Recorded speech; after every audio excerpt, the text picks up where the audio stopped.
live at Media Day with Media, the one and only Matt Zimmer, the man, the myth, legend himself. Matt, what do you think of the conference going to a live Media Day over Zoom? I like it. I mean, I'm biased because I live 2 miles from here, so it's pretty easy for me.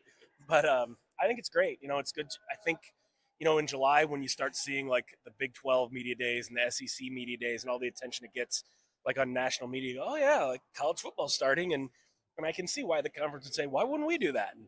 And like I was telling you guys earlier, in the old days when there was more media, you'd get the visiting coaches would always come to the post-game press conferences. You kind of got to know everyone in the league, and that doesn't happen as much as it used to.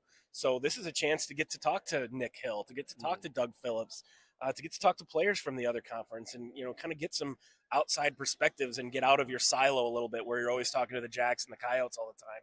So that's been really fun. That's and not that I didn't enjoy talking to Dan and Kobe and Sam, but I think it's more enjoyable actually to talk to these guys that you've never talked to before and sort of get their perspective of what it's like for them to be in the Missouri Valley. Yeah, I agree with that completely. They had a big tribute for Patty Viverito retiring here, and it was brought up to me because I've been critical in the past of Patty, but it was brought up to me. 40 years ago, she became a female commissioner of a football only conference. Do you have any thoughts on that and how that must have been? You have to give her credit. Her leadership oversaw some pretty great things for the Missouri Valley Football Conference. You mentioned all the championships, and it's not just North Dakota State. Obviously, there's other schools that have been a part of that too. And we always call this league the SEC of the FCS or the Big Ten of the FCS, and that doesn't happen by accident. At the same token, we had a chance to talk to the new commissioner today. We had a chance to talk to Josh Fenton, who is the Summit League commissioner and kind of the deputy commissioner here. I think there's going to be some exciting possibilities with the new leadership taking over. They obviously have some ideas as far as making it more of a leadership council almost, and some synergy between the Missouri Valley's All Sports Conference and the Summit League, because some of these mid-major conferences, FCS conferences, there's a little bit of a are we going to get lost in the shuffle because of everything that's happening at the Power 5 level? And it's nice to see this conference being proactive and trying to get that brand out there and trying to give this football conference the support that it's going to need to continue to be a successful conference. Awesome. And beyond that, you mentioned, getting to meet and know some of these other coaches and from different parts of the conference, coaches, players. Anybody stand out as your favorite character so far in the first half? I don't know. It was enjoyable talking to North Dakota State.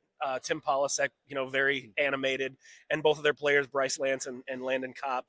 You can see why they're as successful as they are. Very easygoing, very confident, and had some great stories just being part of that conference or that program.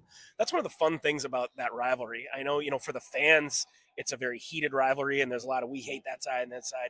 But I think with the players and the coaches and even the media covering them, there's a healthy respect there. I always love going up to Fargo. I get treated great up there. I love talking to their players and coaches, and I get the sense that their media, their fans, or players and coaches kind of feel the same way here. There isn't quite that much.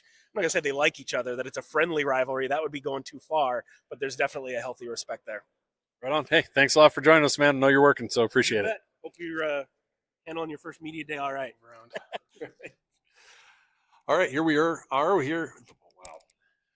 All right, here we are with Sam Herder of Hero Sports, of course, and we are at the end of the press conferences for the MVFC Media Day. Sam, do you have any overarching thoughts that stood out to you about the Media Day today? I think, first of all, just having the in-person media day has been valuable.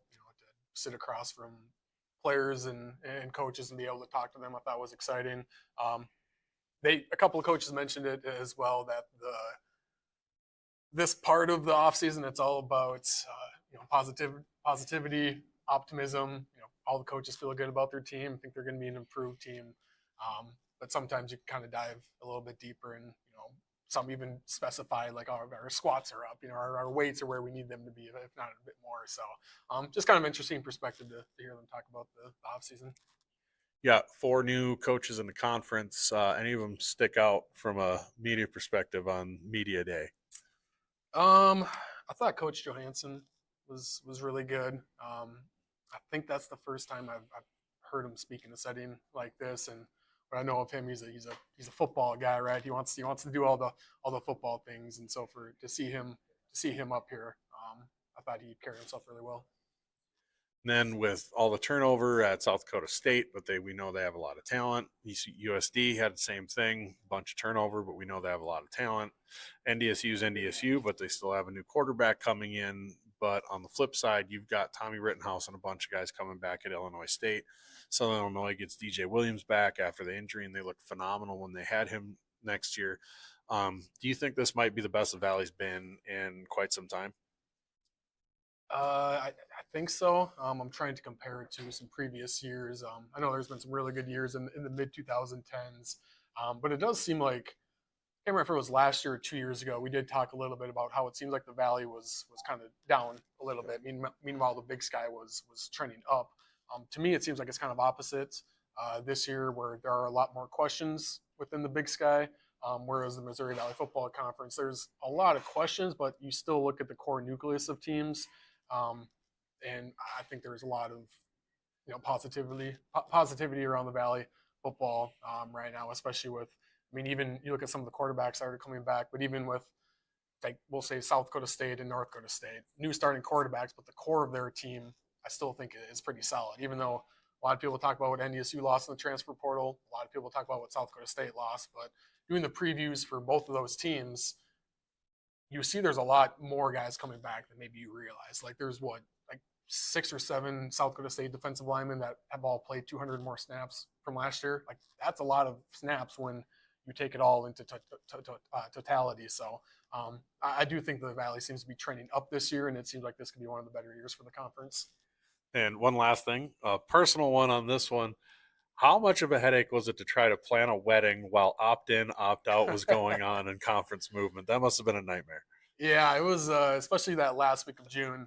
There was a lot going on as far as conference realignment and who's opting in, who's opting out, and crazy time in college football. I've said this before, but it seems like college football is kind of getting into the NFL realm, where it's 24/7, 365, always in the news cycle.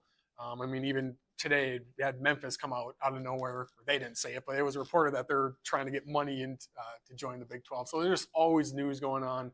And late June was definitely hectic, but we made it through. Excellent. Well, thanks for joining us, Sam. Thanks for taking some time. We appreciate you, and congratulations. Thank you. Appreciate it.